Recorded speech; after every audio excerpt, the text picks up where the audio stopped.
Welcome back to Literary Speak. Today we are talking about business literacy in the sense that Anthony is going to teach us how to start a business, how to start your business. And this is part 2. Anthony, welcome back. Thank you. Thank you for having me, and welcome back to your audience. See, Deborah, I think we in the previous episode, what we covered was several of the things we need to think about, such as what type of business, what products and services. If you even want to go into business, that's key.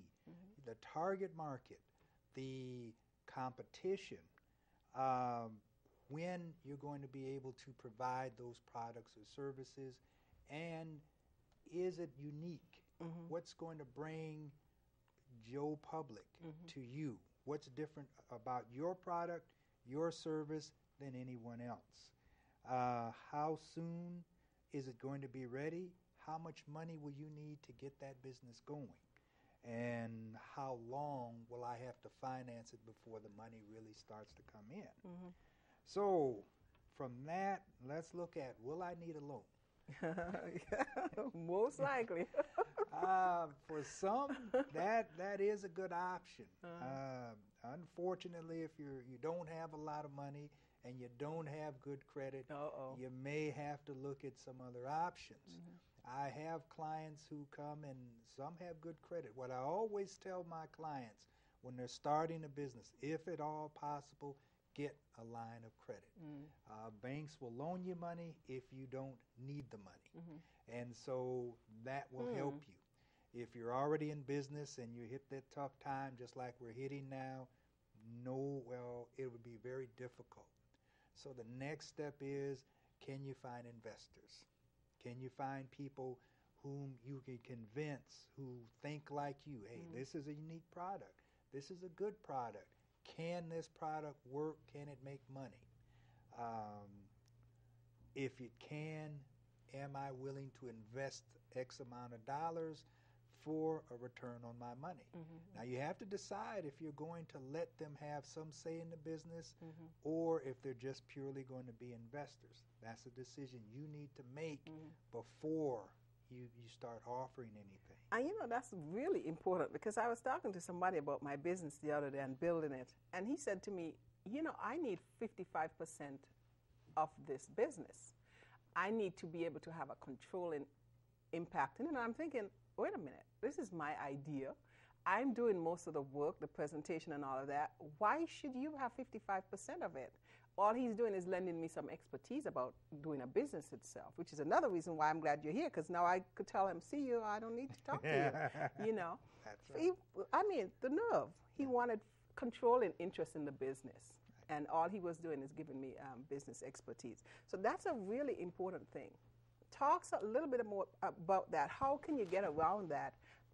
Sort of make a determination about what is the value of what you're bringing. You may not need somebody to do to put money in, but you need them to do expertise.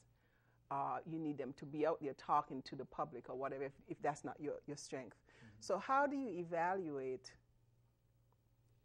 in not necessarily monetary terms, but in value to your business of each person's input? Well, what you want to do is you want to value the expertise. I have a client, and he brought in an investor. Now, this investor wanted a lot of say. We said, well, look, how much do you know about this industry? He didn't know a lot, right? But he had money. We say, we will give you shares in which you can vote a little bit or vote on major direction, but you can't run the day-to-day operations. So that satisfied him. He was kept in the loop, so to speak.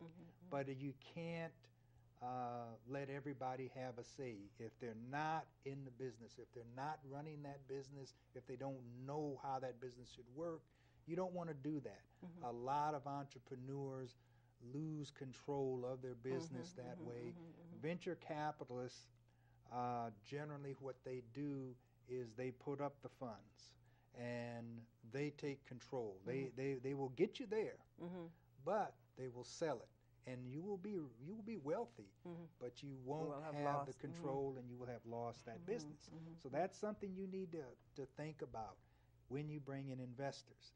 The next thing is you could also have them as lenders, private lenders, whether you have equity in your house, whether you have issue what would be considered a bond on your business. So it's really a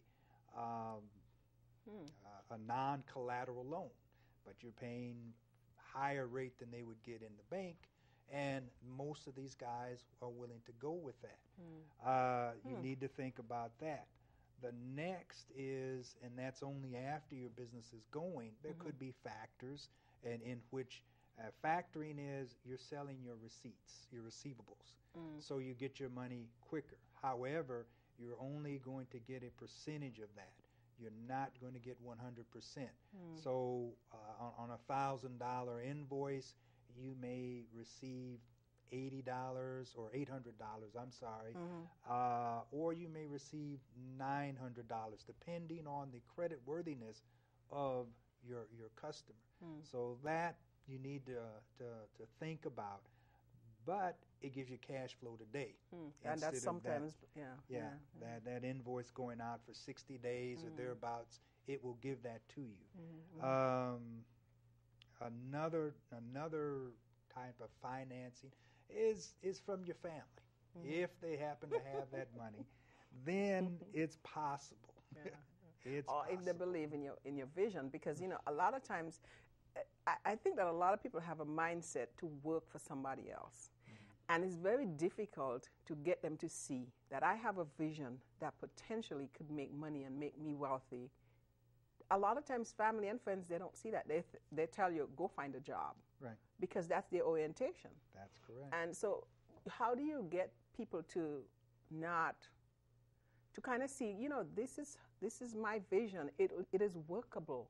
Can you invest in believing what I'm trying to do? That's kind of a difficult thing. That is difficult. And then it's difficult because family and friends, particularly family, will want to say in your business. Yeah. We'll talk about that a little bit later.